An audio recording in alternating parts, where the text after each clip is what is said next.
agradeço a apresentação, agradeço o carinho de todos aí da DJE e também aos presentes aqui que estão entrando nesse caminho de, digamos assim, estudar o desconhecido, estudar aquilo que nem todo mundo acha, digamos assim, que é realidade, que vai se tornar realidade, mas de certa forma já é realidade. Eu lembro que esse tema criptomoeda, especialmente, esse interesse me surgiu lá para 2015. E quando começou ali em 2015, não tinha uma notoriedade. Então era aquele tema tipo, ah, legal, bacana, tecnológico, mas o que influencia na minha vida, né? Essa é a grande questão, é a questão utilitarista, né? Tal, é aquela questão de, pô, legal, bacana, criptomoeda, mas o que isso muda na minha vida, né? Hoje a gente vê que a criptomoeda mudou o mundo inteiro. E eu falo para vocês que é só o início de uma grande jornada. Para isso, agora, eu preparei uma sequência de 3 apresentações. Essa primeira comigo, essa segunda comigo e a terceira com um advogado especial lá da Bolsa de Valores que vai estar falando a questão de relacionar os criptoativos com os ativos da própria Bolsa, com os investimentos, trazer algumas reflexões para a gente, para entender que é uma coisa muito mais ampla. Então, como eu tinha falado lá no grupo para vocês por texto, é uma apresentação, digamos assim, indissociável, como se começasse aqui e terminasse ali. E por que eu vou dar justamente essas 2 apresentações? Porque eu preciso primeiro trazer uma noção dessa questão das criptomoedas, uma introdução, como o próprio nome já diz, para depois a gente entrar numa reflexão um pouco maior dentro dos smart contracts, e aí a gente cair nessa questão de comparar com o mundo real, trazendo a bolsa de valores. E isso não para por aí. A continuação disso poderia até, digamos, ir ali para aquela questão do metaverso, alguns dos estudos que eu estou indo para o começo, mas como a gente tem a questão de limitação do tempo e, digamos assim, até da própria pesquisa, eu vou parar nessa questão dos smart contracts. Dito isso, vamos começar a nossa apresentação para que a gente possa começar a refletir a respeito das criptomoedas. Então, a grande questão é como que bytes, no caso, códigos de computadores, passaram a valer tanto. Então, aqui eu deixei aqui na telinha aqui as 8 criptomoedas ali que têm mais valor de mercado. E o interessante de falar sobre isso é que cada criptomoeda tem um aspecto. Então, eu lembro de ter visto um texto produzido pelo escritório lá do Renato Opsblum, um grande advogado, inclusive, que ele fala justamente a respeito da natureza camaleão das criptomoedas. Eu não lembro qual dos sócios dele ali que escreveu do escritório, eu lembro que foram 2, mas eu não me lembro agora do nome. Não foi o Renato Opsblum. E ele falava justamente dessa natureza camaleão. Isso é muito interessante porque quando eu falo criptomoeda, é difícil eu falar que a Bitcoin tem, digamos assim, que a Bitcoin é igual a Ethereum, que é igual a Tether, que é igual a BNB. O que eu quero dizer? Elas têm algumas semelhanças, no caso, elas são moedas criptográficas.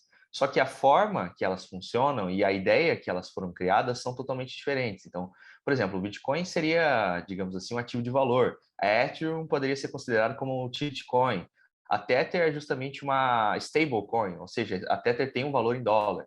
Eu sei que são muitas informações, por isso que a gente vai com calma justamente na introdução, porque a ideia aqui é justamente ter pessoas que ali gostam bastante de criptomoedas, e aí a pessoa vai ter a oportunidade de perguntar, de falar, outras pessoas que estão caminhando, então vão ter a oportunidade de entender mais sobre o tema. Então, vou falar de uma maneira mais simplificada, de uma maneira mais atrativa, mas não vou deixar de bater nos pontos mais controvertidos para que a gente possa ter uma discussão de qualidade. Dito isso, eu acho interessante falar a respeito do termo criptomoeda, criptoativo, que às vezes eu vejo uma grande confusão teórica a respeito disso. O termo criptoativo foi um termo criado pela própria Receita Federal Brasileira e ela fala basicamente que é um ativo que seria um ativo digital. É uma forma muito ampla, inclusive eu deixei no finalzinho para a gente discutir essa própria definição. E o termo criptomoeda já seria uma coisa mais fechada. Então, toda criptomoeda é um criptoativo. E dentro do criptoativo também tem outras coisas, que são os tokens digitais. Então, é um termo que começa amplo, criptoativo, depois ele fecha a criptomoeda. Para quem quiser entender um pouquinho mais esse termo, eu fiz um vídeo lá na página Yuris Law, falando exatamente sobre esses termos, explicando com calma, porque, evidentemente, aqui o nosso tempo é muito limitado, para ficar batendo em conceito. Né? Mas, continuando a nossa explicação, eu queria falar um pouquinho sobre a evolução da moeda, porque uma das grandes teorias a respeito da criptomoeda, aliás, da Bitcoin em especial, que o pessoal fala, tanto que tem até um Bzinho desenhado aqui, é a questão da evolução dela como moeda. Quem vai defender isso aqui no Brasil vai ser o Fernando Uric, que ele tem um livro especialmente falando sobre criptomoeda, etc. E lá fora vão ter vários outros autores que defendem essa ideia. Então, ali no começo, a gente começou com um sistema de trocas, que é o sistema de barter. Então, vamos supor que a pessoa produzia muito arroz, mas ela queria, por exemplo, comprar uma roupa. Pô, ela tem muito arroz, esse excedente ela simplesmente trocava por roupa. Mas o que que acontecia? Nem sempre quem produzia roupa queria só trocar por arroz. Então, por conta desse problema de, nossa, caramba, eu produzo arroz e eu quero roupa. E o cara, nossa, caramba, eu produzo roupa e eu quero arroz. Beleza, isso coincidia. Mas às vezes a pessoa que produzia, vamos supor, ervilha, queria roupa, e a pessoa que produzia roupa não queria ervilha. O cara fala, pô, não vou comer ervilha não, negócio ruim, não vou trocar com isso daí.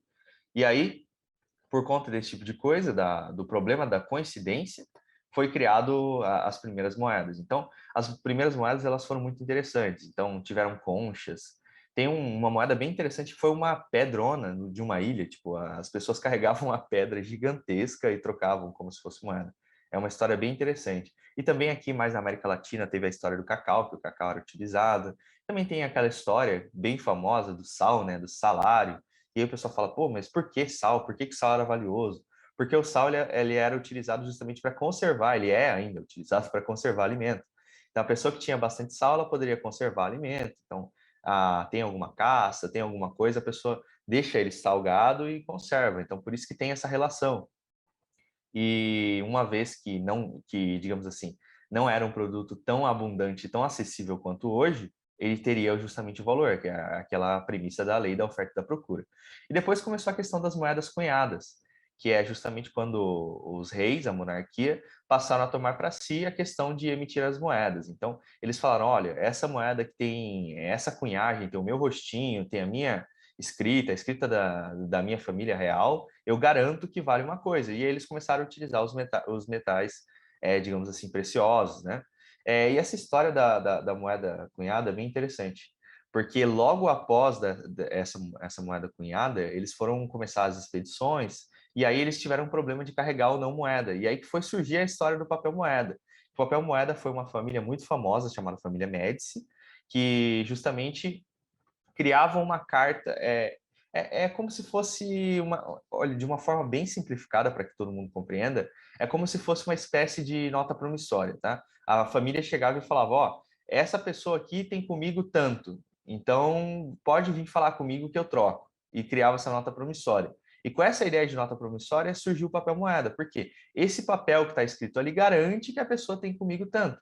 E por isso que surgiu aquela história também do padrão ouro. Antigamente, anterior a essa época ali do Bretton Woods System, o dólar ele era fixado ao ouro. Então, você tinha uma quantia em dólar, você simplesmente poderia ir lá e trocar por ouro. Tem até uma história famosa que eles falam que uma das questões da quebra do padrão ouro foi um conflito que eles tiveram com a França ou com a Inglaterra, agora me falhou a memória, que eles simplesmente chegaram com um porta com aquele barco gigantesco deles da Marinha, isso a França ou a Inglaterra, não me lembro corretamente, e ficaram na costa e falaram, olha, a gente quer trocar tudo isso aqui de dólar em ouro.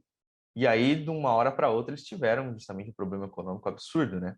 E depois disso, nenhuma moeda mais das grandes, evidentemente, euro, real, não que o real seja grande, né? Mas dólar, não usa mais o padrão ouro. Então, é muito interessante porque às vezes eu ainda vejo argumento de tipo, ó, por que que o real vale um real? Ah, vale um real porque é garantido pelo governo em ouro. Não, já faz um certo tempo, digamos assim, que não tem mais essa questão do padrão ouro igual, tá? Descrito aí nessa maravilhosa imagem, né?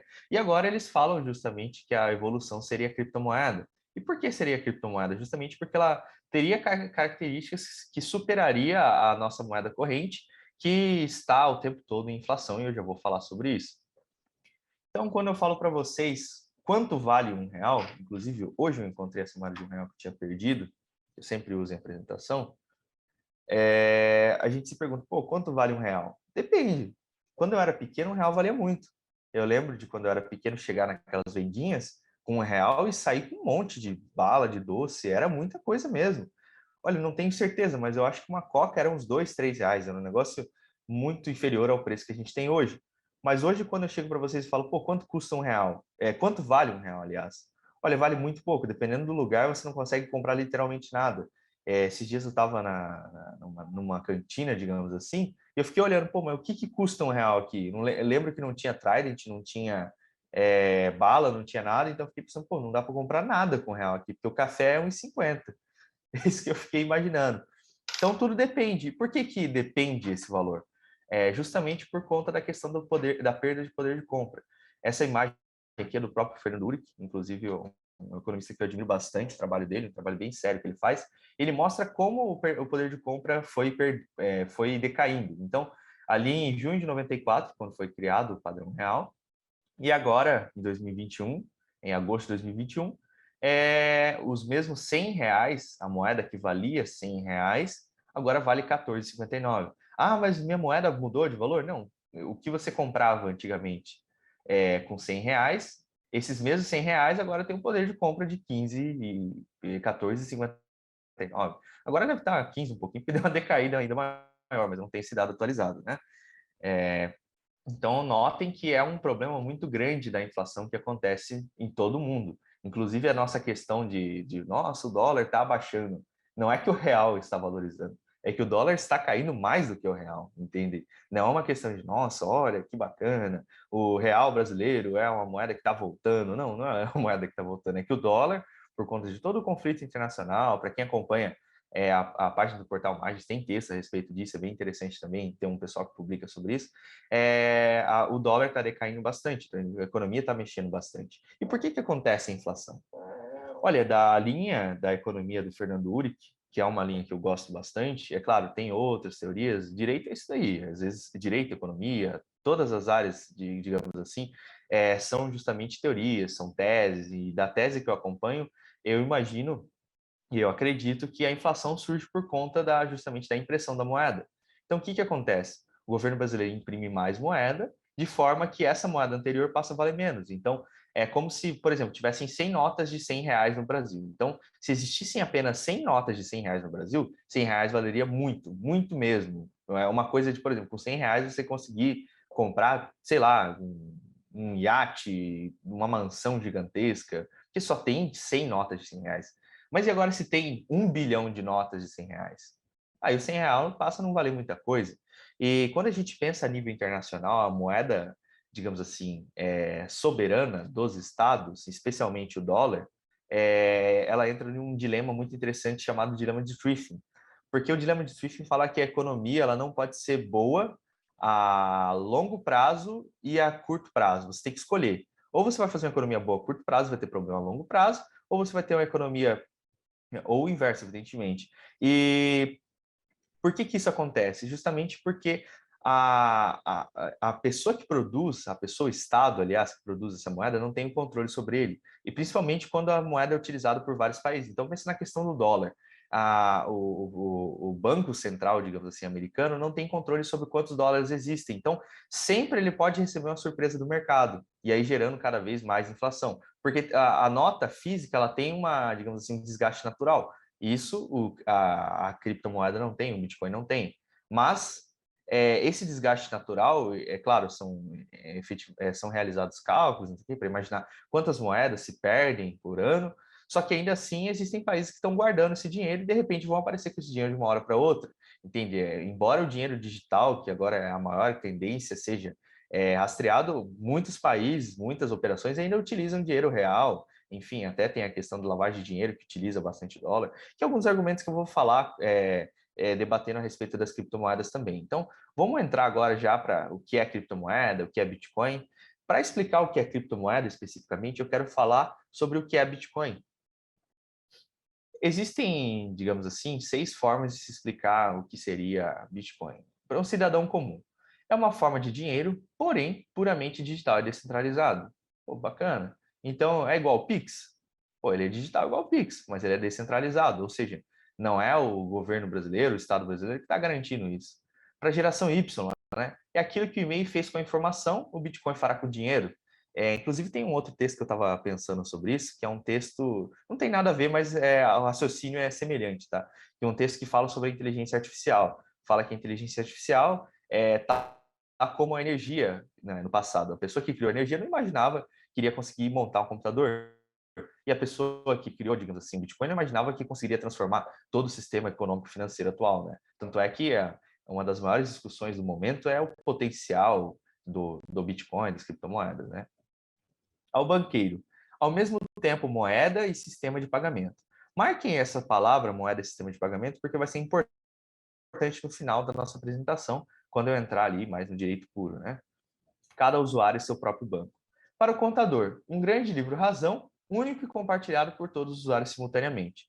Quando ele fala de livro-razão, ele está basicamente explicando o que é blockchain, já vou falar a respeito do que é blockchain, mas a própria criptomoeda, para ter essa garantia dela, ela tem um sistema que ela vai colocando em espécie de blocos, e esses blocos podem ser compreendidos até como livro-razão, onde armazena todas as transações ali. Então, já vou explicar blockchain, porque eu falei isso, depois eu deixo vocês curiosos, né? Vamos lá, blockchain é o seguinte: como entender blockchain de uma maneira super simples? Vamos imaginar que a gente está agora numa sala de aula e eu falo para vocês, ó, eu vou pagar R$ 10, vou usar. Vamos pensar na questão melhor. Vamos supor que, ó, eu vou pagar 10 dessa moeda digital, é melhor do que real, para que vocês compreendam melhor. Vou pagar 10 dessa moeda digital para o meu amigo Glider. Aí eu falo isso em voz alta para vocês. E eu peço para vocês anotarem no caderno de vocês. Todo mundo anota no caderno. E no final eu pergunto para vocês, quanto eu paguei para o Glider? Aí vai ter um monte de caderno levantando. Vai ter um que vai colocar 8, que estava mexendo no celular, não prestou atenção, aí achou que era 8. Vai ter um que vai colocar 10, aliás, espero que grande maioria, né? E vai ter outro que vai colocar 15, entende? Porque também não estava atento ou viu alguma coisa e falou, quanto que ele falou ali? Aí o outro falou, acho que foi 12, 15, aí o cara coloca 15 e já era. Então é um grande livro-razão. Então cada pessoa que está validando a criptomoeda ali tem esse livro, que é a blockchain ali, que é o código, e toda vez que acontece uma transação, a pessoa vai lá e coloca. E aí, como é que funciona para validar? Você pede para todo mundo que compõe a rede da blockchain, falar como que essa transação aconteceu. E desde que essa confirmação ocorra além da maioria, digamos assim, 50% mais um, a transação estaria confirmada. Tanto é que quando você faz a transação com criptomoeda, existem confirmações, dependendo da criptomoeda, 4, 6, 8 confirmações. É difícil falar uma regra porque depende da rede que você está usando. É um tema muito complexo, então não vou estar entrando em rede de criptomoeda, mas sim, existem redes de criptomoedas. É tão engraçado porque você consegue ter Bitcoin na rede Ethereum. É muito louco, né? Você fala, putz, mas eu tô na rede Ethereum, mas você tem uma Bitcoin na rede Ethereum. Isso é muito interessante. Você pode ter Bitcoin na rede da Binance, da BNB. Então, é uma análise muito complexa. Então, eu espero só trazer uma introdução para que vocês consigam compreender isso mais para frente. Mas blockchain, de uma maneira bem simples, é isso. É uma rede descentralizada. Eles falam que é uma rede peer-to-peer, formada por pontos com esse protocolo Proof of Work. Por que seria esse protocolo Proof of Work? Seria a prova de trabalho. Então, é justamente você distribuir a tarefa para todo mundo trabalhar e responder. Você fala, pô, por que a galera vai trabalhar para você? Por conta daquela questão da mineração. Então, estão gerando novas moedas, que é a questão da mineração, e enquanto elas estão trabalhando, eles estão pegando a taxa. Então, sim, Bitcoin tem taxa, e a taxa não é baratinha, sim. E a Bitcoin, inclusive, demora para acontecer a transação. Ah, mas eu estou vendo lá em El Salvador, eles fazem a transação rapidinho. Sim, porque eles estão utilizando uma outra camada da Bitcoin, que é a questão da rede. Nossa, agora me fugiu, da rede Lightning Network. Então, essa rede Lightning Network é uma outra camada da Bitcoin que consegue fazer transação rápida e de valor baixo, mas de valor de taxa baixo, né? Mas se você utilizar a Bitcoin de uma forma comum, a transação vai ser alta e ela vai demorar. Ah, quanto tempo ela vai demorar? Depende. Se a rede estiver lotada, vai demorar ali uma meia hora. Se a rede estiver um pouco mais rápido, uns 20 minutos. Então, tudo depende de alguns fatores digitais, digamos assim. E agora, o que seria a Bitcoin para o operador do direito, né? Bens incorpóreos, transações como permuta, moeda são prerrogativas exclusivas do Estado. Essa questão da prerrogativa exclusiva do Estado também é importante para a conclusão da nossa ideia, né? Então, como é que surgiu a Bitcoin propriamente dita? Justamente com aquela questão da Financial Crisis de 2007, 2008. Numa entrevista do próprio Warren Buffett, que é um grande investidor americano, ele fala que essa quebra histórica aconteceu por conta daquela questão do empréstimo com... Estou tentando traduzir porque em inglês é loan. É aquela questão de você colocar a tua casa como garantia para o empréstimo. Então, todo mundo foi lá, colocou a casa como garantia para o empréstimo e pegaram valores absurdos. Ah, por que eles fizeram isso?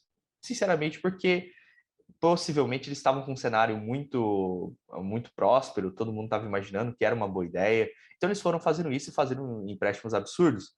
E uma hora fazendo esses empréstimos, digamos assim, que talvez as pessoas poderiam não pagar, acabou que... Estou vendo um chatzinho aqui. Isso, hipoteca, obrigado. Às vezes eu esqueço algumas palavras porque eu leio o texto em inglês, mas muito obrigado. Acabou que por conta desses empréstimos, todo mundo foi ruindo e não foi conseguindo pagar. Eu lembro que o próprio Warren Buffett, nessa entrevista, ele falou que era como se a cada 4 pessoas nos Estados Unidos, quase 2 pessoas tivessem com esse tipo de problema lá. Era um negócio realmente muito alto. E por conta disso, o banco Lehman Brothers, que era, aliás, um grande banco americano, faliu. É como a gente imaginar que sei lá, vamos pensar num banco grande hoje, o Nubank é um banco mais moderninho, né? Mas vamos pensar num banco tradicional hoje do Brasil. O Itaú, de uma hora para outra, o Itaú falha. Entende? O Banco do Brasil não tem como falir, né? Então, mas o Itaú sim tem como falir, porque ele não tem, digamos assim, uma ajuda estatal, né? Mas, enfim, é como se isso tivesse ocorrido, né? Então, nessa mesma época dessas crises, etc., de uma incerteza absurda econômica, surgiu ali no dia 31 de outubro de 2008, no grupo de criptografia The Cryptography, um projeto chamado Bitcoin, a Peer-to-Peer Electronic Cash System. Esse projeto ele explicava justamente uma versão pura de código que poderia ali, através do sistema Peer-to-Peer, Proof of Work, conectar as pessoas e realizar essas transações eletrônicas, né? Como se fosse justamente uma moeda, essa é a ideia do Satoshi Nakamoto. E aí vocês me perguntam, pô, quem é o Satoshi Nakamoto? Ninguém sabe quem é o Satoshi Nakamoto.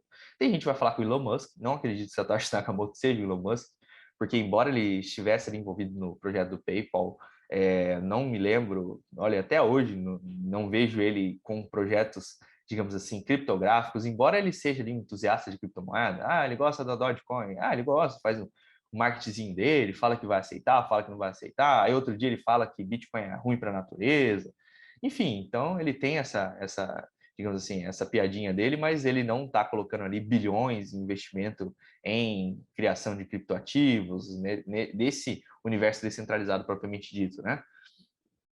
Mas enfim, vamos lá entender a característica da Bitcoin. Eu gosto muito de fazer aquele exemplo da feira, né? Para a gente entender a característica da Bitcoin. A Bitcoin nada mais é do que uma pretensão de criar um dinheiro real no mundo virtual. E aí a gente tem que entender como é que funciona um pagamento no mundo real, né? Para a gente entender como poderia funcionar no mundo virtual. Vamos imaginar que a gente chega numa feira. A gente está agora de manhã, pô, bacana, uma hora boa para ir numa feira, 8h30 do sábado, e a gente chega lá para comer um pastel.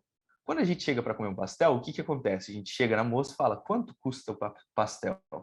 Pelo amor de Deus, não chega na moça e fala, olha, o Código de Defesa do Consumidor fala que tua barraquinha tem que ter o preço. Não faça isso uma hora dessa de manhã, que é sacanagem, mas eu sei que o Código de Defesa do Consumidor fala. Mas normalmente a feira não vai ter o preço e a gente vai chegar simplesmente vai falar, olha, quanto custa o pastel? Aí a moça vai falar, o pastel aqui custa 4, mas tem uma opção com cana de açúcar que custa 6, com caldo de cana aí para tomar e não sei o quê. E você simplesmente vai tirar o teu dinheirinho ali, você vai pegar uma nota e uma moeda para completar os R$ 6 e pegar um caldo de cana, e ela vai pegar essa nota, essa moeda, vai lá espremer o caldo de cana, vai lá pegar o teu pastel certinho lá na hora, fritar, e vai dar para você. Então, acaba de acontecer, nesse exato momento, uma transação. E quando aconteceu essa transação, vamos ver o que acontecia. A moeda que eu entrego para ela, ela reconhece que tem valor, por isso ela aceita. Então, é um ativo ao portador. Eu não conheço ela e ela não me conhece. Então, eu tenho um desconhecimento de identidades à parte. Ou seja, quando eu estou fazendo a transação no mundo real, não preciso chegar para ela e falar, olha, vamos fazer uma transação, mas antes eu preciso fazer um contrato, ok? Então, diga para mim seu nome, seu CPF, ou se você tem CNPJ aí na tua loja, e na tua barraquinha, etc. Então, não é isso que acontece no mundo real, digamos assim. E a transação, ao mesmo tempo, é irreversível, entende? Então, uma vez que você entregou o dinheiro, comeu o pastel e se afastou, acabou. Entende? Não é uma coisa que você consegue reverter simplesmente indo lá e me dá o dinheiro, entende?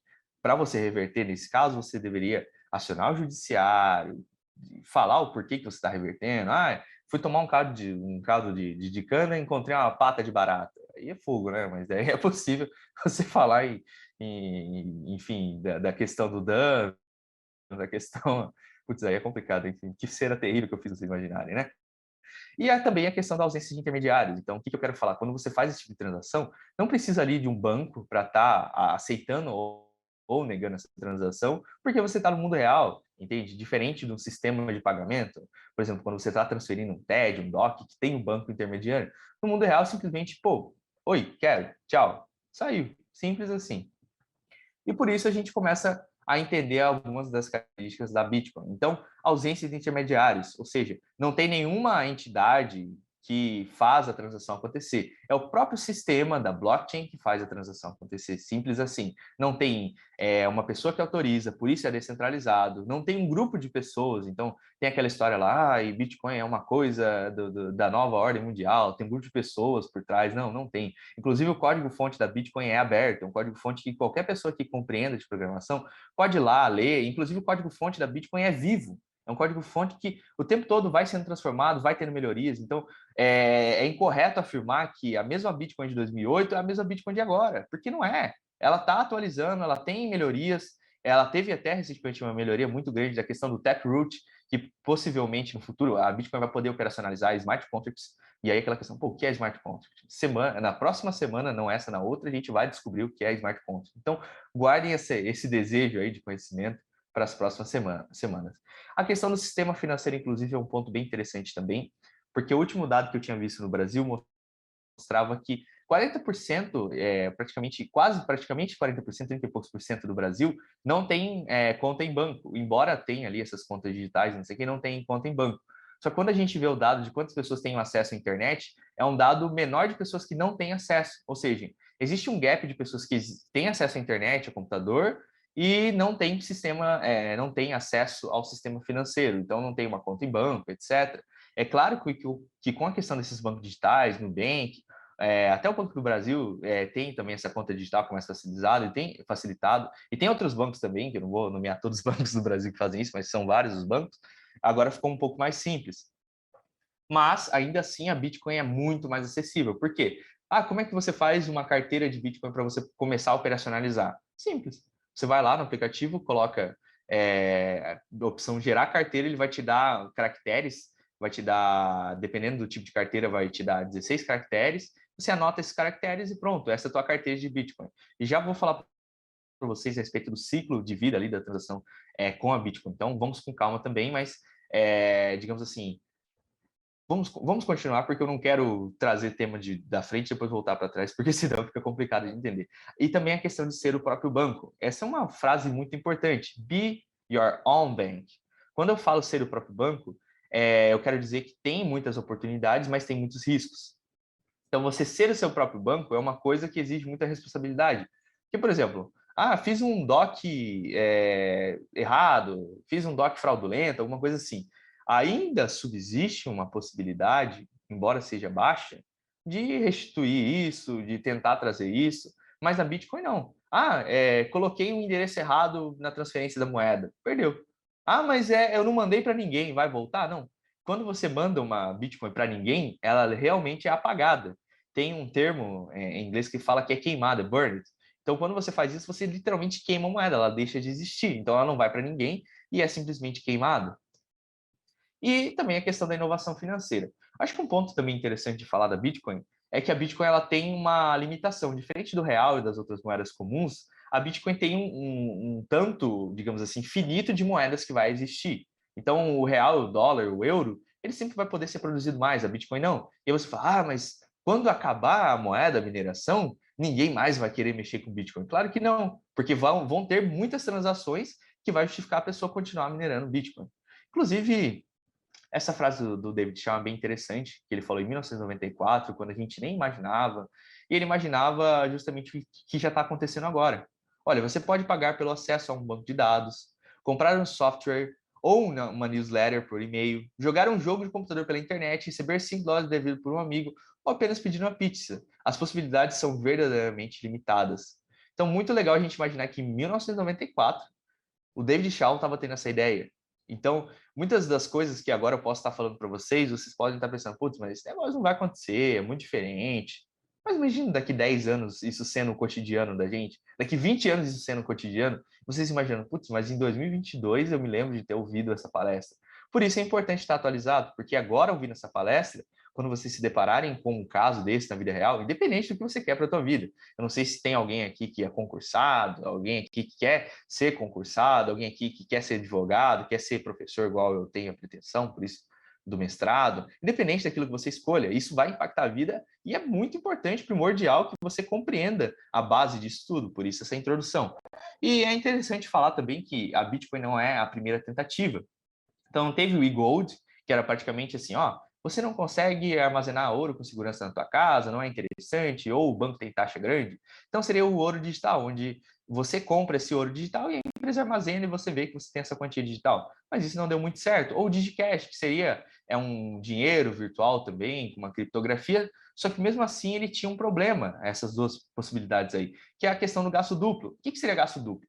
No mundo digital, até com aquela reflexão da NFT, quando você copia uma coisa, a anterior que você copia não deixa de existir. Então, por exemplo, quando eu vou mandar, a gente tirou uma foto legal num evento, eu vou mandar para vocês. Quando eu mando para vocês a foto, ela é clonada. Então, a foto está aqui em mim e está em todos vocês. Então, a foto ali está em quase 30 pessoas, e 20 e poucas pessoas, de um momento para outro. E não quer dizer que a foto minha original perdeu algum tipo de substância. Não, porque eu simplesmente clonei. E isso, quando a gente fala dos pagamentos, é algo muito sério. Tanto é que existem bugs relatados no nosso próprio sistema financeiro de clonagem. Por exemplo, a pessoa foi mandar um valor para outra e esse valor não foi descontado da conta dela e debitou na conta da outra pessoa. Então, é muito curioso que existe esse tipo de problema. Então, é um problema que ainda afeta até hoje os pagamentos, por isso que os programadores ficam cada vez mais procurando bugs para evitar esse tipo de situação, né? Só que com a criptomoeda esse problema não existe. Por quê? Porque a criptomoeda, a partir desse sistema de Proof of Work, quando você envia uma criptomoeda, na própria blockchain já fala que você não tem mais essa quantia de criptomoeda. Então, automaticamente, isso deixa de existir para você e passa a existir para outra pessoa. E é validado de uma forma que não tem como alterar, porque é justamente o sistema da blockchain, que é um bloco subscrito em outro bloco, e quando o primeiro bloco foi colocado e o segundo ali já encaixou, esse primeiro não muda, porque é uma corrente, por isso o nome blockchain. Então seriam blocos ali em correntes, né? Então quando essa corrente está ali, ela não quebra. Ah, mas tem como fazer alguma... tem como hackear o sistema da blockchain da Bitcoin? Pô, se você conseguir entrar e mais de 50% dos computadores do mundo que estão minerando criptomoedas, aí tem como. Mas será que é viável tecnicamente de um hacker entrar em mais de 50% dos computadores do mundo que estão minerando criptomoeda? Olha, eu não sou muito entendido assim de computação e não sei o quê, mas da breve noção assim que eu tenho, me parece uma coisa tão impossível quanto, sei lá, um meteoro cair 500 vezes no mesmo lugar, sabe? Cai um meteoro no mesmo lugar, cai outro, cai outro, cai outro. É uma coisa muito difícil tecnicamente, mas não quer dizer que seja, nossa, é impossível. Aliás, tem até aquela questão da lógica filosófica, né? Que tudo, digamos assim, tem um potencial de acontecer, tem uma probabilidade, né? Por mais que a gente fale, putz, mas isso não poderia acontecer. Existe uma probabilidade mesmo que seja 0,0000001% de acontecer. Muito interessante. Mas vamos voltar à nossa linha do tempo da Bitcoin, né? Como funciona? Primeiro, quero mexer com a Bitcoin. Primeiro, você precisa adquirir.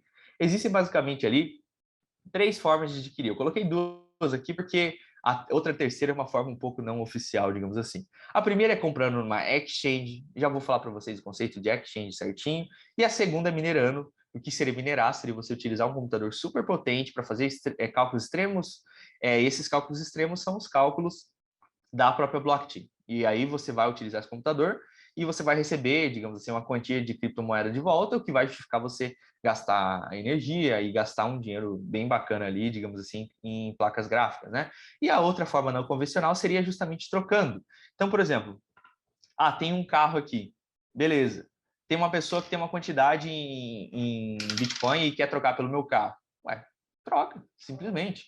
Entende? Não seria uma vedação legal você trocar ali um carro por Bitcoin. O que você não pode fazer no contrato é colocar, tipo, um contrato envolvendo não sei o quê, como se fosse dinheiro, porque Bitcoin não é moeda corrente. Então, se você fizer de uma forma dessa, estaria incorreto. Você teria que justamente fazer uma forma de troca. Olha, meu carro, veículo tal, tal, tal, sendo trocado por criptomoeda, tal, tal, tal, tal, tal, tal. Pronto. Não vejo vedação legal nenhuma. Por quê? Porque estaria ali batendo nos requisitos do contrato, né? Porque o contrato, salvo que ele tenha, digamos assim, a forma típica, ele pode ser feito da forma atípica, não esbarrando em nenhum preceito ali do nosso querido direito civil, né? Porque tem alguns preceitos, digamos assim, evolutivos, a questão da função social do contrato, não sei o que, não vou entrar nesse tema, que é um tema um pouco mais, digamos assim, complexo do que a gente possa imaginar, um tema que envolve até o direito civil constitucional, mas uma transação envolvendo a Bitcoin é perfeitamente possível desde que você faça um contrato de uma maneira correta, não faça um contrato como se fosse dinheiro, né? Você coloca quantidade tal em Bitcoin, coloca até o BRL, porque não tem nem como você colocar o valor, porque esse valor é dinâmico. Então, enquanto a gente está falando nesse exato momento, que eu comecei a nossa apresentação, o valor da Bitcoin já se alterou bastante. Então, pode ter caído 3%, pode ter subido 5%. Então, é dinâmico pra caramba. Enfim, vamos voltar à nossa explicação. E depois, quando você adquire, você precisa de uma carteira para colocar. Então, adquiriu, você vai mandar para algum lugar. Então, quando você compra no exchange, ele vai ficar na exchange dentro da carteira da exchange, depois você vai mandar para a tua carteira. Quando você faz uma troca, você vai fazer a troca já mandando para a tua carteira. Quando você minera, você já minera mandando para a tua carteira. Simples assim. E o que é essa carteira? Essa carteira é justamente teu endereço, é uma chave secreta. Então, a carteira ela é feita por uma chave pública, que é o que você fala, paga para mim tantas bitcoins. Então, você vai colocar essa chave pública, a pessoa vai poder enviar para você. E a sua chave secreta, que só você pode saber, e são palavras aleatórias. Então, são 14, 16, depende do tipo de carteira que você está utilizando, com palavras aleatórias. Ah, como assim palavra aleatória? Realmente. Então, tipo assim, vamos supor, palavra 1, coelho, rabbit. Palavra 2, lua, moon. E aleatório, palavras em inglês aleatórias. Ah, mas é aleatório assim? Sim. Por que é aleatório assim? Para que você consiga lembrar as palavras e o sistema consiga, assim, saber que você de fato é você. É uma forma interessante na minha visão, né? E depois que você faz isso, tem a confirmação da transação pelo Method Proof of Work. Ah, mas todas as criptomoedas usam o Method Proof of Work? Não necessariamente. A Ethereum está querendo utilizar um outro método, que seria um método Proof of Stake, onde os grandes players fazem a confirmação, e é justamente isso que é a Ethereum 2.0. Então, para quem é mais atento aí, já conhece o tema, a Ethereum 2.0 seria justamente a transição do método Proof of Work para Proof of Stake. Por que isso é interessante? Porque é um método mais rápido, porque o Proof of Stake são pessoas que já têm uma quantidade muito grande de criptomoeda, no caso Ethereum, que vão tá confirmando essa transação. Ah, mas daí é muito rápido? Sim, é mais rápido porque são poucas pessoas que estão confirmando a transação, e essas pessoas, por terem muito valor em Ethereum, seriam pessoas interessadas. Então, você pensa que a pessoa tem, sei lá, R$ 1 milhão em Ethereum. Claro que ele vai estar interessado, não vai querer sacanear o sistema, né? E quando você pensa que são várias pessoas, não é só 20 pessoas, só o Elon Musk e mais outros que têm 1 milhão. Não, são várias pessoas que têm 1 milhão em Ethereum, né? E a questão da mineração que eu já expliquei para vocês, e a questão da rede, que é um grande livre razão público conectado pela rede peer-to-peer. E aí aqui também tem a questão da transação, que eu já expliquei para vocês como que acontece. Isso aqui é interessante, né? Eu não expliquei para vocês como aconteceria na prática. Na prática é tão semelhante ao Pix, que chega até ser, digamos assim, simplório eu estar explicando. Vou até abrir o aplicativo aqui. Então, tu vai lá, bacaninha, tem uma carteira para o teu celular, escolhe a carteira que você tiver mais confiança, não estou aqui para fazer esse tipo de recomendação, porque como eu disse, be your own bank. Se você quer ser seu próprio banco, lembre-se, sendo seu próprio banco, você tem sua própria responsabilidade. Então, tudo que você vai estar fazendo é responsabilidade tua. Então, por exemplo, vou lá, vou pagar. Tem a opção aqui. Receber e a opção pagar. Essa aqui é só uma conta de demonstração, tem $5 aqui, não tem nada relevante. Desculpa, aqui acabei abrindo a rede PNB, mas aqui, tem $5 aqui, não tem nada relevante. E aí tem a opção receber e a opção pagar. Simples, receive send. Quando eu clico em receber, ele vai mostrar um QR Code. Ou seja, eu mostro esse QR Code, a pessoa escaneia e manda a quantidade para mim, vai ter as confirmações. Depois de tantas confirmações, eu vou ter certeza que esse valor está na minha conta. Eu quero enviar. Simples. Eu abro isso daqui, escaneio. No caso, vai ter o código QR Code da banquinha, sei lá, da padaria, independente do que seja, escaneio e passo o valor. Então, Uma coisa interessante também de falar, que eu vou falar no final dos aspectos jurídicos, é que não tem vedação para fazer isso no Brasil. Não tem nada que impeça de falar de uma pessoa chegar assim numa padaria e falar, olha, aceitamos Bitcoin.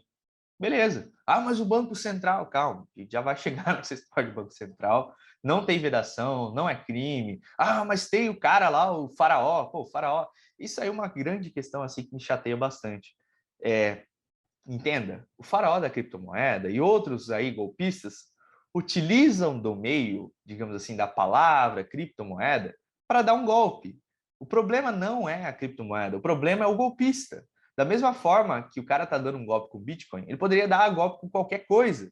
Fala, não, é isso, é a tecnologia que está acabando. Não, calma. Ali na época de 2000, deram um golpe gigantesco, que eu até peço para vocês pesquisarem depois, que é bem interessante, da história do boi gordo. O boi gordo foi basicamente assim, olha, você quer ser fazendeiro sem ter fazendas e sem ter bois?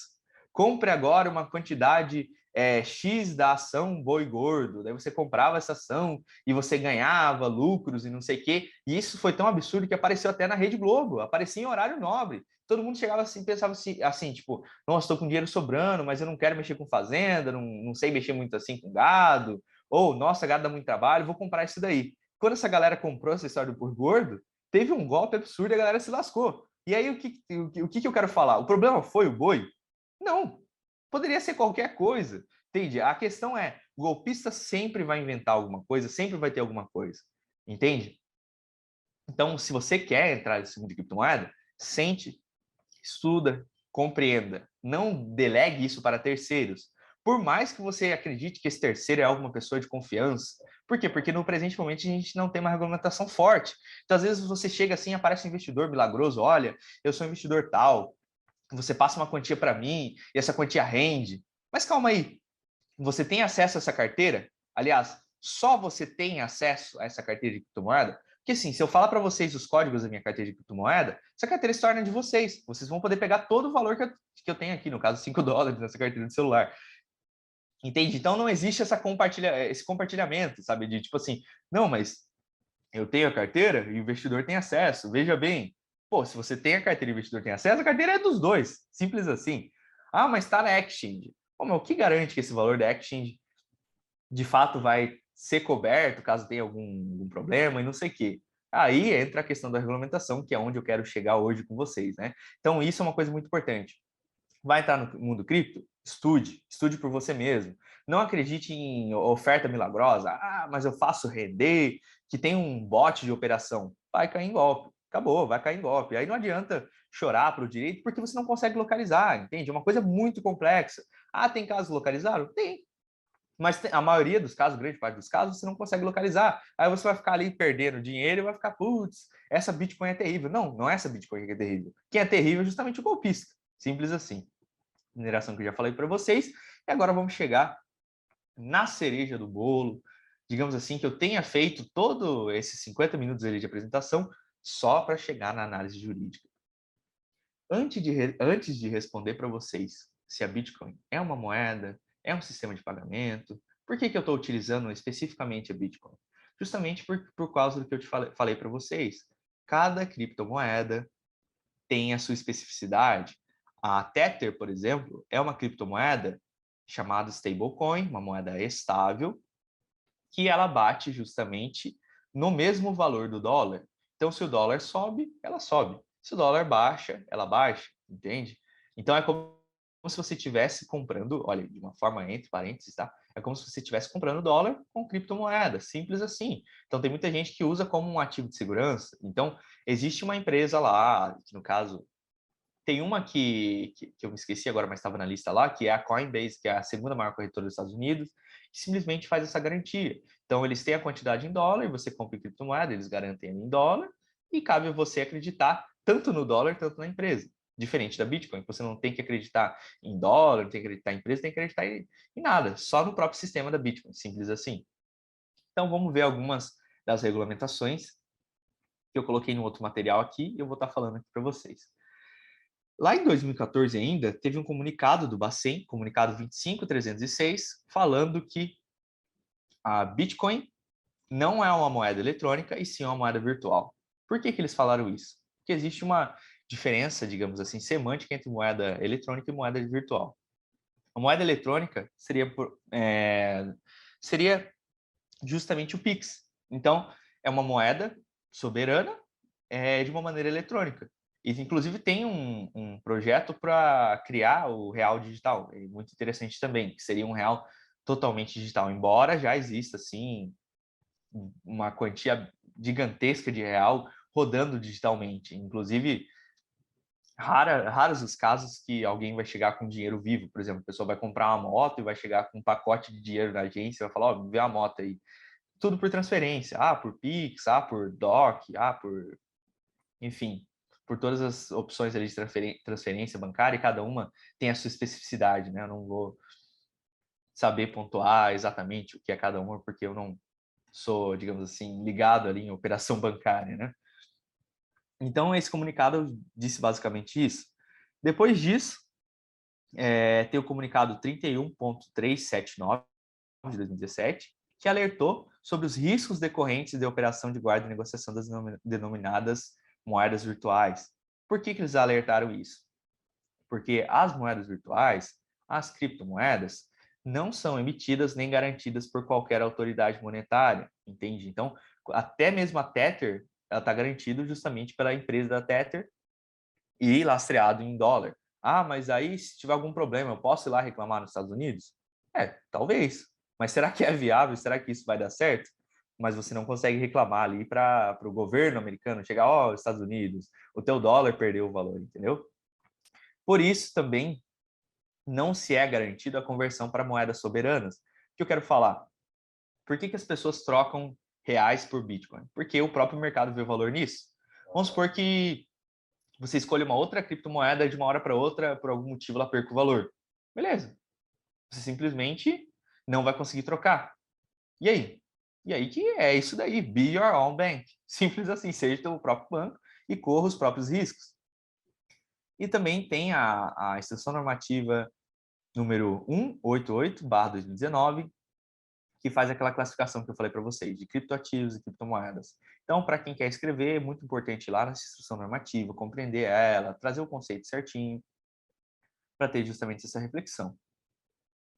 E também tem uma questão bem interessante que ocorreu envolvendo as criptomoedas, que foi o conflito de competência 161.123 de São Paulo. Deixa eu só beber uma água, tá enroscando.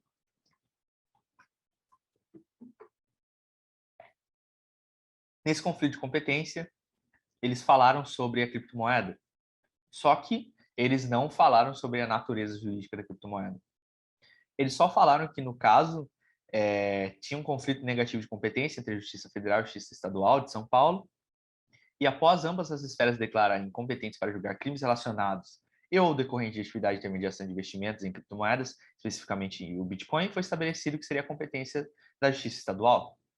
Simples assim. E a razão da divergência estava relacionada à dúvida sobre a natureza jurídica das moedas virtuais. Afinal, elas estariam ou não sob a tutela de órgãos que compõem o sistema financeiro nacional? No caso, aparenta-se pela decisão que não estavam. E aí tem alguns projetos de lei, né? Tem o PL 2303/2015, que dispõe sobre a inclusão de moedas virtuais e programas de milhagem aéreas na definição arranjo de pagamento sob a supervisão do Banco Central. Esse projeto de lei, na minha visão, é terrível.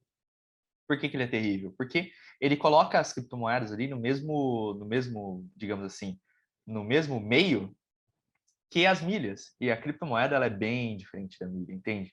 Ah, mas é uma coisa que você consegue trocar por outra. Não, ela é muito diferente. Então, o problema não é regulamentar de uma forma, digamos assim, ineficaz e de uma forma inconsequente, de uma forma que a pessoa que está regulamentando não está compreendendo de fato o que é a criptomoeda. Tanto é que a gente teve um político aí que não conseguiu sequer pronunciar o termo criptomoeda e acabou pronunciando uma coisa como se fosse criptomoeda. Então é muito engraçado que a pessoa que está decidindo o futuro do nosso país talvez nunca tenha ouvido a pronúncia desse termo, entende? Então, para você ver como a pessoa está tão interessada na regulamentação disso daí, né?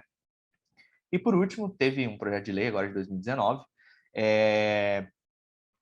falando justamente, o projeto de lei 3825, falando justamente dessa diferença de exchange, de criptoativo. Então, ele trouxe um pouquinho ali do que a Receita Federal falou, alguns conceitos, e foi colocando nesse projeto de lei. Esse projeto de lei me parece muito mais, digamos assim, assertivo.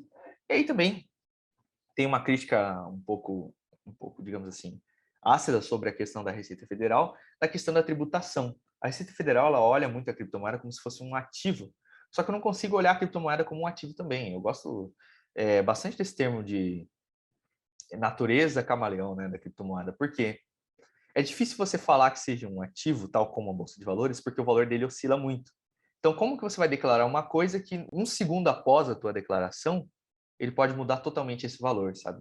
Então, pô, fui lá na Receita, declarei isso aí, tenho isso, tenho aquilo, um segundo depois muda o valor. E você vai estar pagando um imposto sobre isso, entende? Então, para mim, na minha visão de pesquisador, estou aí desde 2000, pelo menos 2016, 2017, estudando esse tema, criptomoeda e Bitcoin, segundo Renan Caes, é isso aí. Desde 2016, 2017, estudando esse tema, me parece uma coisa tão simples, que eu não entendo por que eles não vão por esse caminho. Olha, como que funcionaria a criptomoeda? A partir do momento que você trouxe esse ativo para uma moeda soberana, você tributa. Acabou. E aí tem uma união dos países, tanto Estados Unidos, Europa, não sei o quê, para fazer essa tributação no momento que você transferir esse valor. Então, pô, tenho 1 milhão ali em criptomoeda não sei o quê. Tá, transferiu para real? Pum, tributou. E aí você vai falar, ah, mas veja bem, e aí quando você pagar alguém com criptomoeda? Pô, mas aí quando eu pagar alguém com criptomoeda, ele vai declarar que eu paguei ele, de forma que já acontece, entendeu? Por que eu tenho que pagar por só ter esse valor ali, entendeu? É uma crítica que eu faço, que a gente tem que repensar um pouco esse modelo. Por que de ficar fazendo tributação em cima de tributação e não sei o quê? Entende? Porque eu não consigo entender por que a gente tem tanto imposto sobre imposto e a gente não tem retorno nenhum, sabe? E assim, se você fala, pô, a gente tem um imposto absurdo aqui, mas a gente está tendo um retorno bem bacana. Beleza, aí talvez faria sentido. A gente está com um país assim, melhor do que a Noruega, pô, aí talvez era dispensar. Mas a gente está com um imposto que não chega a lugar nenhum. E cada vez mais eu escuto político falando, não, que tem que ter verba para saúde, verba de não sei o quê. Olha, eu tinha visto esses dias que na Grécia Antiga, a pessoa que era considerada escravo pagava 1/3 ou 1/4 do que ganha pro seu senhor. Então, tinha esse conceito de semi-escravo, né? Que era a pessoa que justamente pagava 1/3, 1/4 do que ganhava para o senhor. Então, para ter essa manutenção do emprego e estar ali seguindo as ordens. Só que, recentemente, numa pesquisa que eu tinha visto, a gente paga quase 35% da nossa vida em imposto. Então, nesse conceito que eu falo para vocês de escravo, será que a gente não está sendo escravo do próprio governo, sendo que boa parte daquilo que a gente está produzindo está virando imposto? E pior, está virando imposto, não está retornando para ninguém, entende? O problema não é imposto, não é política pública, nada, é o dinheiro ir e não virar nada, entende? Então você vê um valor absurdo. E aí você começa a pesquisar. Faça a experiência aí na casa de vocês. Vão lá no Google, escrevam lá no Google News, né? No Google, eu não sei como é que está escrito em português, mas em inglês tem o Google News. Coloca lá o nome da cidade de vocês, saúde e a palavra corrupção. E olhem, eu fiz esse exemplo aqui na minha cidade, e olha, eu vi tanto escândalo de corrupção, tanta investigação, tanto tudo, e vocês vão entender, porque se a nível municipal já tem tanta coisa confusa, agora imagine a nível estadual, agora imagine a nível federal. Então esse dinheiro literalmente desaparece. E aí eu pergunto para vocês, no critério de justiça ali, não estou nem falando da questão filosófica ali de Aristóteles, mas no critério de justiça de senso comum que a gente tem, nós operadores do direito, parece justo você pagar 30 e poucos por cento da tua vida em imposto, e esse imposto não retornar, entende? Parece justo para vocês? E aí tudo que é novo que tem, a pessoa cria, e sempre aquela desculpa, olha, a gente tem que criar esse imposto para ajudar a sociedade. Vai ajudar a sociedade como, meu amigo? Porque eu não estou vendo ajuda nenhuma na sociedade, não estou vendo o negócio acontecendo. Mas enfim, para concluir a minha explanação, nesse livro maravilhoso aqui que eu recomendo a leitura, o livro do meu orientador, junto com Carlos Alexandre Rodrigues, então do Tarcísio Terceira com Carlos Alexandre Rodrigues. O nome do livro é Blockchain, Criptomoedas, Aspectos Jurídicos. Dentro desse livro, eles falam sobre o Pix, falam sobre até o smart contracts, tem uma passagem assim do smart contracts, fala sobre a crise financeira, fala sobre o que é criptografia, evolução histórica, arranjo de pagamentos, stablecoins, vários dos conceitos que eu mencionei hoje contém aqui no livro. É claro que a gente não concorda em tudo, né? Mesmo ele sendo orientador, a gente tem algumas divergências conceituais e é isso que é a ciência, né? A discordância de uma maneira técnica, né? E aí, nessa explanação, os dois autores ali vão falar, pô, é moeda? Não, não é moeda. Por quê? Porque a moeda soberana do Brasil é o real. E aí tem até aquelas histórias das tais moedas sociais, inclusive pesquisa sobre esse tema também é legal. existem alguns locais que criam moedas para ajudar as pessoas. Tipo assim, ó, tem uma empresa aqui que quer ajudar as pessoas, daí cria a moeda da empresa e todo mundo que tem esse papelzinho vai lá e troca por alimento.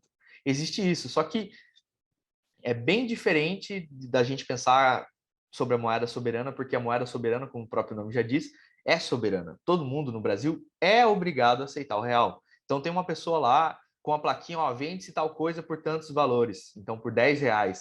Se você chega com R$ 10, a pessoa literalmente é obrigada a te vender, entende? Aí entra até no próprio CDC, né? Então a questão da soberania, então é obrigado a aceitar real. Mas se você chega com $1, ela não é obrigada. Por mais que você fale, ó, mas $1 vale mais do que o que você está pedindo aí. Vamos supor, eu tô querendo te pagar 10 euros e o negócio custa R$ 10. A pessoa simplesmente pode falar, não, não aceito. Acabou, não tem nem discussão jurídica a respeito disso. Por quê? Porque a moeda soberana corrente nossa é o real. Acabou. Então, não seria uma moeda soberana por causa da questão constitucional e etc. E não poderia ser considerada uma moeda. Poderia ser considerado um sistema de pagamento? Não, porque o próprio projeto de lei que eu mencionei para vocês em 2019, que é o PL 3825/2019, está justamente falando sobre a criptomoeda como um arranjo de pagamento, como um sistema de pagamento. Então, não é um sistema de pagamento justamente porque não tem essa regulamentação. E aí você me pergunta, pô, mas então o que é isso? Então, vou falar para vocês o conceito que esses dois autores aqui falam sobre o tema, né? Por outro lado, página 57 do livro, para quem quiser, essa daqui é a segunda edição do livro, é pela editora Fios Podium. Quem tiver interesse, só dá uma olhada. Então, página 57, eles falam o seguinte: por outro lado, em termos jurídicos, conclui-se que temos, afinal, um negócio jurídico de transmissão de um bem imóvel com a tradição efetivada por meio eletrônico, descentralizado, feito diretamente entre as partes. Então, essa é a compreensão jurídica do momento, entende? E, inclusive, sejam bem críticos quando vocês ouvirem um tema criptomoeda, porque, olha, já ouvi gente, digamos assim, de um calibre muito alto, pessoa com doutorado, pós-doutorado, falando que conhecia o Satoshi Nakamoto. Aí, infelizmente, eu vou ter que discordar, sabe? Que a pessoa falar que é pesquisadora e que conheceu o Satoshi Nakamoto. Não conheceu o Satoshi Nakamoto. Infelizmente, não conheceu o Satoshi Nakamoto. E, infelizmente, esse tipo de atitude acaba até, digamos assim, criando muitos mitos ao entorno do tema criptomoedas, porque a pessoa ela sabe muito direito, não tira a notoriedade do direito da pessoa, só que ela acaba não sabendo muito de criptomoeda. Eu não estou falando para ninguém ir lá, ter que operacionalizar a criptomoeda, ter que fazer transação criptomoeda, não estou falando isso para ninguém. Eu estou falando que, para você entender algo, você tem que entender pelo menos o teu objeto. Então, vamos supor que eu vou falar de política pública. Eu vou fazer um TCC sobre política pública de tal comunidade aqui em Londrina. Pô, mas daí eu nunca fui na comunidade, nunca entendi a realidade da comunidade, não sei nem o que é política pública, como é que eu vou fazer esse TCC, entendeu? Então a pessoa quer falar de criptomoeda, quer falar ali do aspecto tributário da criptomoeda, quer falar dos desafios, quer falar que isso é terrível, que isso não sei o quê. Pô, vá lá, entenda. Simples assim. E por isso que eu quis trazer essa introdução para vocês e continuar nesse ecossistema para que vocês entendam. A frase que eu sempre falo no final de apresentação é: ame ou odeie criptomoeda, compreenda, porque vai ser importante e já é importante. Odeio criptomoeda, é uma porcaria, não sei o quê. Entenda por que você odeia e continue odiando. Eu amo criptomoeda, é a melhor coisa do mundo. Senta, compreenda a criptomoeda, continue amando, lembrando daquela premissa: be your own bank. Seja seu próprio banco. Grandes poderes trazem grandes responsabilidades, já diria ali o tio do Peter Parker, né? Com isso, eu abro para perguntas e eu já tenho certeza que vão vir perguntas relacionadas à questão ambiental da Bitcoin. E eu já estou, digamos assim, preparado para esse tipo de questionamento, que é um questionamento bem recorrente. Então, vamos abrir para os questionamentos aí, né? Deixa eu só.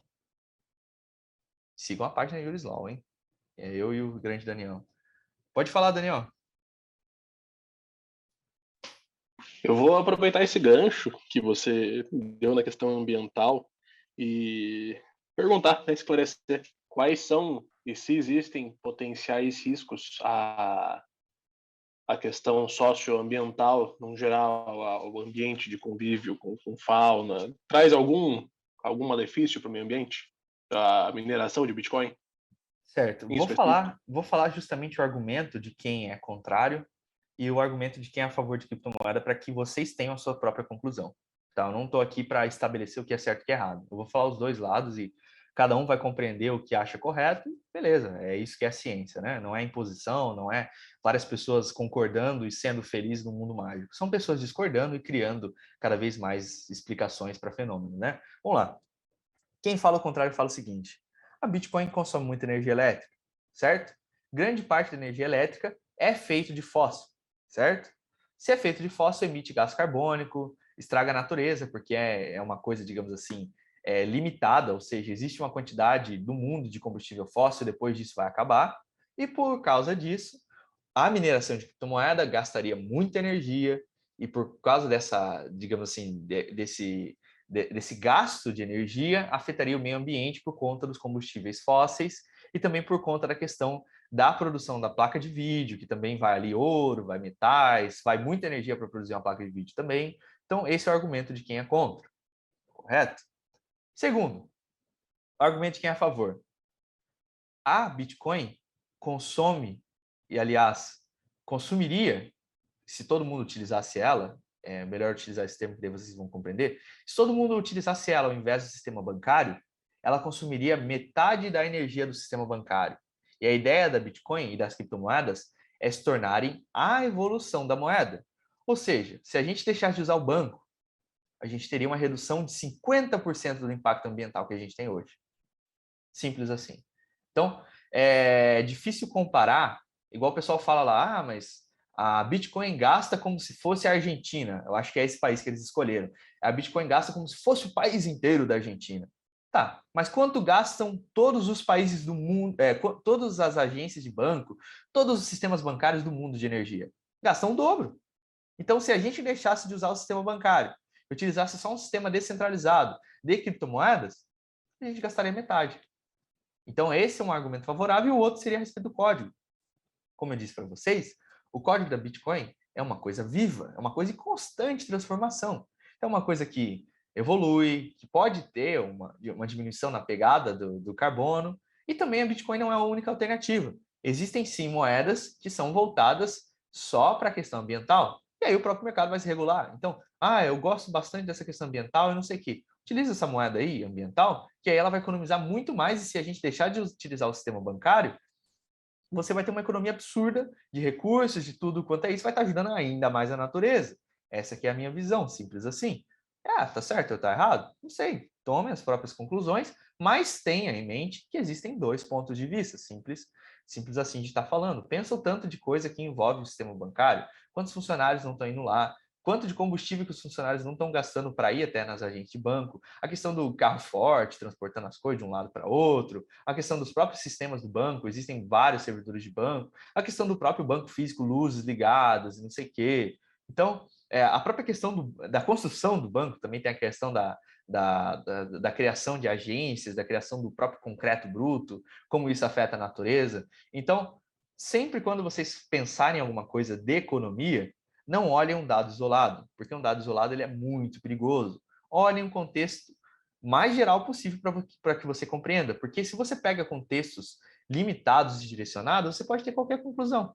Simples assim. Você pega, mas isso aqui é semelhante a isso e produz mais do que a Argentina. Você fala, meu Deus do céu, mas produz mais energia, gasta mais energia do que a Argentina. Mas a Bitcoin vai ser utilizado no mundo inteiro. Então, se gasta igual a Argentina, que bacana, né? Porque daí você vai ter o mundo inteiro operacionalizando o negócio e gastando como um país. Entenderam? Essa é a resposta para esse questionamento, na minha visão. Mas respeito a visão diversa, né? Mais algum questionamento por aí?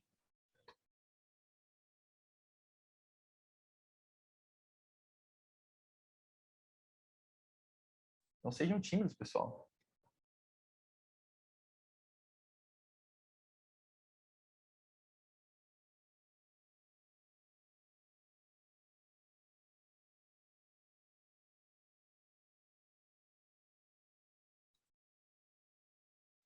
Sei que é um tema bem denso, que é um tema, digamos assim, que faz a gente sair da caixa, mas como eu disse para vocês, amem ou criptomoedas, compreendam, e falar de criptomoeda é um negócio muito bom justamente para evitar com que as pessoas caiam nesse tipo de golpe, né? Então, é tão triste quando você escuta uma pessoa que fala, putz, eu queria investir, queria fazer um negócio, acabei encontrando um influencer digital aí que tinha uma oportunidade de investir em criptomoedas e conseguir tal valor, não sei o quê, e a pessoa acabou perdendo tudo isso, acabou caindo num golpe. Por isso é tão importante estar falando, porque quando você fala sobre carteira, sobre exchange, sobre tudo isso mais, a pessoa ela entende que é uma coisa que, digamos assim, não tem um controle tal como o banco. Ah, mas a empresa que fez isso tinha CNPJ. Beleza, ela pode ter o que for. Quando aconteceu o golpe, ninguém consegue pegar esse valor de volta. A única forma de pegar esse valor de volta seria justamente atacar a exchange, e a exchange teria que estar em território nacional. O Edwards, que está aqui com a gente, trabalha nessa questão de exchange também, ele está estagiando no escritório lá, e o que eles fazem justamente lá, que ele tinha mencionado para mim, é, por exemplo, uma pessoa caiu em um golpe, não sei o quê, e aí eles vão notificar a exchange para tentar congelar esse valor que está na exchange. Mas esse valor tem que estar na exchange. Então, por exemplo, o golpista tem uma carteira dentro da exchange e esse valor foi transferido para essa exchange. Aí você congela esse valor que está na exchange e pega essa criptomoeda de volta para o teu cliente. Só que se estiver em uma carteira de criptomoedas, não tem mais o que fazer. E só para falar de carteira, pessoal, quem um dia na vida decidir colocar um valor, digamos assim, um valor bacana assim em criptomoeda, estude sobre carteira de criptomoeda. Primeiro, não deixe em exchange. Exchange não é banco. Quando você deixa o teu valor em exchange, e a exchange fale, teve um hacker que entrou na exchange e acabou com a exchange. Já era. Ah, mas ela está em território nacional. Meu amigo, para você retomar esse dinheiro, tendo em vista que vão ter centenas de milhares de pessoas tentando retomar esse dinheiro, você vai ter que ter uma sorte muito grande mesmo. Se você retomar, olha, você pode agradecer muito. Se for uma pessoa religiosa, agradeça a Deus. Se não for, agradeça a coincidência, porque olha, pessoa muito sortuda. Então, quero entrar nessa questão de criptomoeda. Estuda muito criptomoeda, estude carteira de criptomoeda. Existem carteiras ali de computador, não sei o quê, de celular. E também existem as chamadas cold wallets, que são carteiras em hardware, que são as carteiras mais seguras possíveis. Então, a única dica que eu posso dar para vocês de tudo isso é: quero investir em criptomoeda um valor interessante. Tenha uma carteira em hardware e tenha uma carteira de confiança de empresas de confiança. Quais são as empresas de confiança? Aí você vai pesquisar e vai achar porque, novamente, be your own bank. Tenha a tua escolha e tenha a tua responsabilidade sobre a tua escolha. Pronto, acabou. A única coisa que eu posso dizer para vocês é tenha, como é que fala? Tenha digamos assim, a esperteza ali de estar pesquisando sobre o tema. Inclusive, essa questão da responsabilidade é legal e o Glider e o Clayton publicaram um artigo sobre isso, aquela história dos influencers que falam, não estou dando uma dica financeira aí, hein, meu, mas se você comprar tal coisa, você vai ficar rico, hein? Então, será que essas pessoas teriam a responsabilidade? É um artigo que eles escreveram, recomendo muita leitura. Se vocês puderem mandar aí no chat aí, fazendo um favor, recomendo para a galera que é bem interessante. Porque a galera de criptomoeda, os falsos gurus aí, né, a galera que fala que vai ficar milionário, faz a mesma coisa. Então o cara fala, não estou falando nada aí, mas se você comprar determinada criptomoeda, em 2 anos, tem assim, uma grande chance de você ficar bilionário, hein? Pô, mas você está dando uma indicação financeira, né, meu amigo? Então, quem fala esse tipo de coisa, quem desconfia desse tipo de coisa, olha, eu afirmo para vocês 200%. Desconfiem desse tipo de pessoa, entende? Nenhuma pessoa assim séria academicamente vai chegar em vocês e vai chegar, olha, tome suas próprias decisões, compreenda, estude, entende? A pessoa que fala isso, estude, compreenda, é uma pessoa séria. A pessoa que chega assim e fala, não, olha, invista aí, tem chance de ficar rico, tem chance de ficar milionário, desconfie dessa pessoa. Vamos ler a perguntinha aqui, certo? O tema é novo para mim, já ouvi falar sobre relação com a lavagem de dinheiro também. Essa é uma questão muito interessante da lavagem de dinheiro, tem muito artigo a respeito disso também, só que volta naquilo que eu te falei para vocês. A Bitcoin é uma ferramenta. Então, hoje você falar para mim, olha, Bitcoin é utilizada para lavagem de dinheiro, é uma afirmativa falsa, porque a afirmativa correta seria, ela também é utilizada para lavagem de dinheiro. Por quê? Na última pesquisa que eu vi, salvo engano, foi uma pesquisa da União Europeia, mostrava que 87% da lavagem de dinheiro acontecia em dólar. Então, notem, qual é o problema? A lavagem de dinheiro. As ferramentas são a moeda soberana, a criptomoeda, entende? E é aquela questão de você falar, putz, mas como evitar lavagem de dinheiro com criptomoeda? Regulamentando a exchange, implementando o sistema Know Your Customer, KYC, né? Know Your Customer. Então, justamente com esse sistema você conseguiria evitar esse tipo de coisa, porque seria justamente assim, quando você está numa exchange regulamentada, certinha, você precisa falar quem é você, mostrando um documento. Então, na Binance já tem isso. Tu vai operacionalizar com valor alto, você tem que fazer esse tipo de liberação. E a Binance, inclusive, está vindo para o Brasil. O Edward está bem inteirado com essa história aí, porque ele trabalha nessa parte. Meu amigo Laércio também está bem inteirado. Esse advogado da Bolsa de Valores vai vir para vocês, justamente porque com a Binance vindo para o Brasil, vai ter essa questão da implementação Know Your Customer. Então, quando você for criar a tua carteira, você vai ter que mostrar que você é você. E mostrando que você é você, caso você tenha alguma restrição ali jurídica, etc., as pessoas vão conseguir identificar que você tem essa tal quantidade em criptomoedas, e aí vai ser expedido um ofício, vai congelar esse dinheiro e vão pegar para passar para quem você deve, né? Então, vão estar congelando esse dinheiro na própria exchange. Então, é uma das formas. Só que eu acho muito difícil chegar e falar, olha, Bitcoin é utilizado para, como é que fala, lavagem de dinheiro. Inclusive, eu tenho um artigo lá no Portal Magis. Se vocês puderem encontrar para mim, fazendo um favor, Clayton Glider, tem um artigo lá da Rússia sobre a criptomoeda. Então, é bem interessante isso daí também, falando que a criptomoeda é uma forma de liberdade monetária, que vários autores ali defendem a liberdade monetária, que eu quero falar.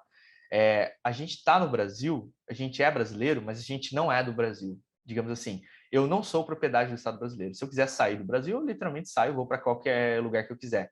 Só que quando você pensa nisso no Brasil, você vai ter que pagar imposto sobre esse dinheiro, você vai ter que, enfim, fazer a questão da tributação, e aí a gente reflete, poxa, o dinheiro que está aqui comigo já tem tributação. E por que quando eu for sair do país eu tenho que pagar mais tributação ainda se eu já paguei, entende? Aquela tributação de cascata que eu falo para vocês, é uma reflexão crítica. Então, pô, eu tô aqui, tô vivendo, tô pagando tudo quanto é imposto possível. Tudo que eu tô comprando também, o cara que tá vendendo tá pagando imposto e tudo. Aí eu resolvo sair do país e eu tenho que pagar imposto sobre isso ainda. Por que eu tenho que pagar imposto sobre isso?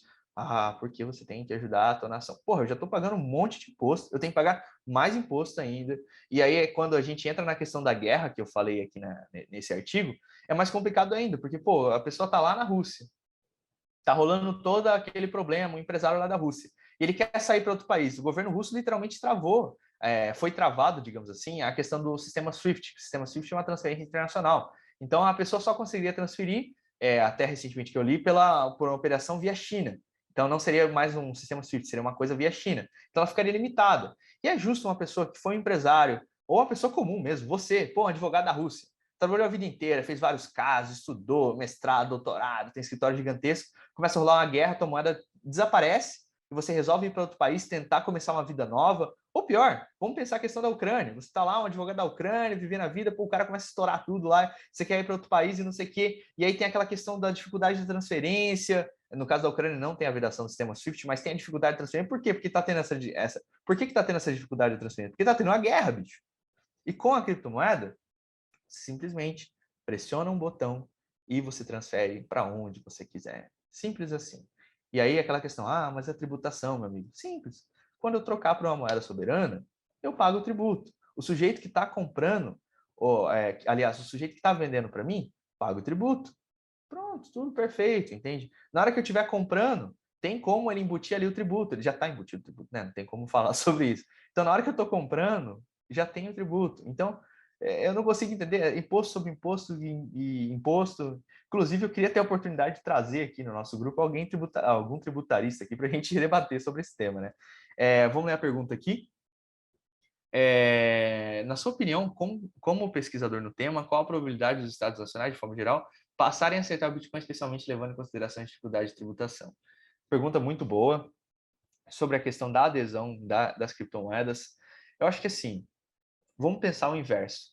Como os estados vedariam a Bitcoin? Eu estava pensando sobre isso e não tem opção viável, aliás, opção democrática viável para vedar a Bitcoin. Por quê?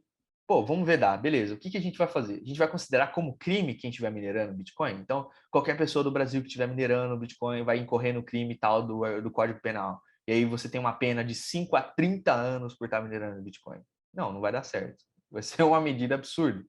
Aí você vai considerar, como é que fala, a questão da aceitação. Ah, mas não pode aceitar. Tá, a pessoa faz como doação. E aí? Qual que é o problema? Ah, daí vai ter imposto de doação e não sei o quê. Beleza, paga o imposto de doação e um abraço. Entende? Não tem como vedar nesse ponto de vista. Falar, olha, toda transação envolvendo Bitcoin em território nacional está terminantemente proibido. Ah, o cara faz como doação. Por quê? Porque aceita o que a pessoa quiser e está ali fazendo a doação. Então, estou doando o carro para o meu amigo Clayton. E aí? O que o Estado tem a ver com a minha doação de carro? Paguei meu imposto, doei o carro. Ah, mas você está doando e não sei o quê, é uma doação não onerosa. É isso que é uma doação, né? Eu estou na transferência não onerosa. Simples assim. Entende? É claro, tem uma espécie de doação que tem aquela questão do encargo. Eu me recordo disso daí porque meu mestrado em Direito Civil, né? Mas vamos lá. Biden quer tributar os lucros advindos da valorização de ativos financeiros, independente da venda deles, ou seja, tributar que sequer é renda ainda. Exatamente esse é o ponto que eu estou falando, que o Brasil está querendo tomar também. A questão de tributar uma coisa que nem lucro não teve. E não faz sentido nenhum, pessoal. Não faz sentido nenhum mesmo, entende? Eu não estou ali defendendo uma anarquia, eu estou defendendo justamente a nossa liberdade como cidadão. Simples assim.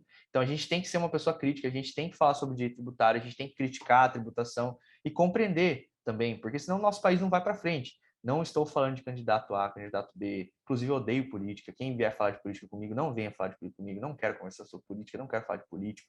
Odeio todos os políticos, tá? Eu tô brincando, tá? Claro que eu não odeio todos os políticos, mas não é um tema assim que eu acho muito agradável ali de estar discutindo, de estar debatendo, porque é um tema que não chega, digamos assim, a muito lugar, né? Porque façam essa experiência, uma experiência assim transformadora. Entrem no YouTube, procurem ali o canal do Roda Viva e procurem vídeos antigos ali de 1980. Tem um vídeo muito legal do Ayrton Senna e vejam exatamente o que o Ayrton Senna está falando do Brasil. Nossa, o Brasil está difícil, a gente está com crise financeira. Putz, o pessoal lá do Nordeste está com falta de água, não sei o quê, o pessoal está com fome. Putz, a educação está muito complicada. Putz, nossa, mas a saúde está terrível, o pessoal está morrendo, não sei o quê. Aí, naquela época teve também alguma gripe, agora eu me esqueci. Não foi em 1980, foi um pouco mais para frente, de 2000 e pouco, teve alguma gripe que eu me esqueci, não H1N1, foi anterior, mas eu me esqueci agora de qual gripe que foi. E aí, em outros programas mencionavam sobre isso. Então, todo mundo sempre falando dessa mesma coisa.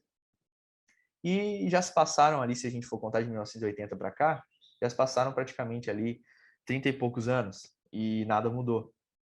É incrível. Então, em pouquíssimos anos criaram Dubai. E nesse mesmo tempo aqui não aconteceu nada.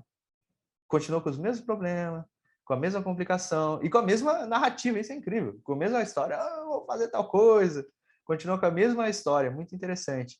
E aí eu pergunto para vocês, por que o Japão, com um território minúsculo, com uma produção agrícola bem inferior à nossa, a gente produz muito mais, sem petróleo, até onde eu conheço, sem ouro.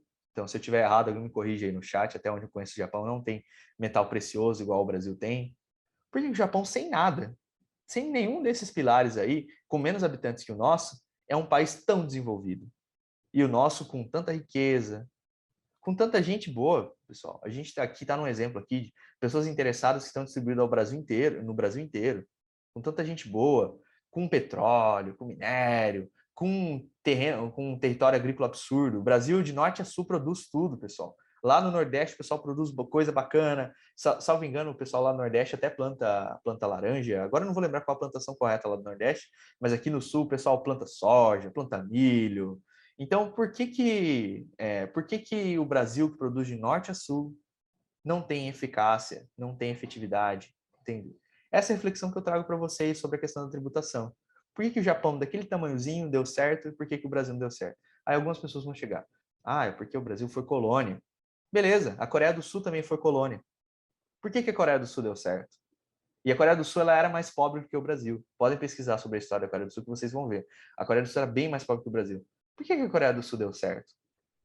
Sendo que a Coreia do Sul não tem digamos assim, a força de produção que a gente tem. Não estou falando só de pessoas, estou falando de recursos naturais e muitos dos recursos que podem ser aproveitados de uma maneira consciente, isso que eu quero falar também para vocês. E por que eles conseguiram se tornar a potência que são hoje, sabe? É basicamente essa reflexão que eu quero trazer para vocês, para que vocês pensem a respeito disso. Então, da minha parte é isso. Se alguém tiver mais algum questionamento, pode se posicionar aí, pode trazer para a gente discutir. E só para finalizar, é isso que eu tenho para falar para vocês, que eu não sou dono da verdade.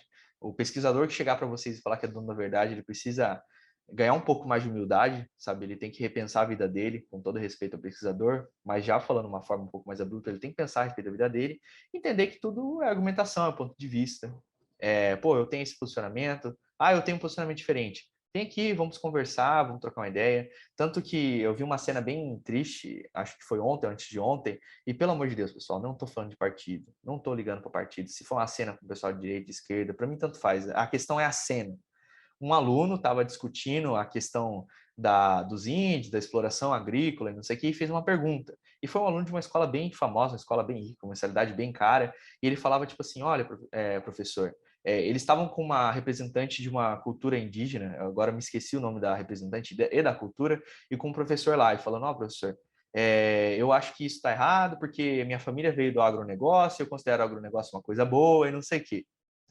Tá bom, o aluno pode discordar? Claro que pode. Mas o aluno não tem conhecimento nenhum, o aluno é burro e não sei o quê. Calma, pessoal. Ninguém chega na vida sabendo de tudo.